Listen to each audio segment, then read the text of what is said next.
এবার 4টি সিঁড়ি পার হতে হবে বৈকুণ্ঠে যাওয়ার জন্য। এক, গলে তুলসীর মালা। 4টি সিঁড়ি ভগবানের রাজ্যে যাওয়ার জন্য যে 4টি ধাপ আছে, প্রথম ধাপ গলে তুলসীর হার না পরে যে ছাড়।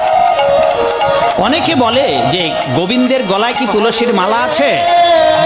আর তার উত্তর তো আমি বললাম, গলে মঞ্জরি সমেত মালা আছে, সেটা আদিকাল থেকে। অনেকে বলে যে আমরা অমুক ঠাকুরের দীক্ষিত, আমাদের গুরু অমুক, আমাদের মালা টালার দরকার নেই।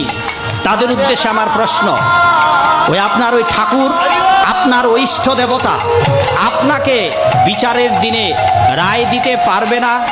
কেননা বিচার করবেন একজন বৈষ্ণব, তিনি দ্বাদশ মহাজনের, দ্বাদশ বৈষ্ণবের একজন। আপনারা জানেন তো বাবা, মরবার পর কে বিচার করবে আমাদের? বাবু চক্রবর্তী কে? হ্যাঁ, বিচার করবে।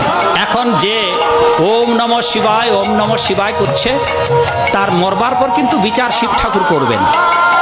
যে সর্বমঙ্গল মঙ্গলে শিবে সবার্থ সাধিকে শরণ্যে ত্রম্বকে গৌরী নারায়ণী নমস্তে, যে মায়ের পুজো করছে, মরবার পর আপনি মায়ের লোকে যাবেন, কিন্তু বিচারটা করবে যম।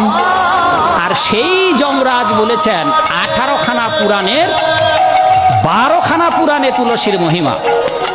আর এই 12খানা পুরাণে তুলসীর মহিমা কীর্তন করতে গিয়ে বলেছেন, হে দূতগণ, তোমরা যাদের গলে তুলসীর মালা নেই, কেবল তাদেরকে আমার এখানে নিয়ে আসবে।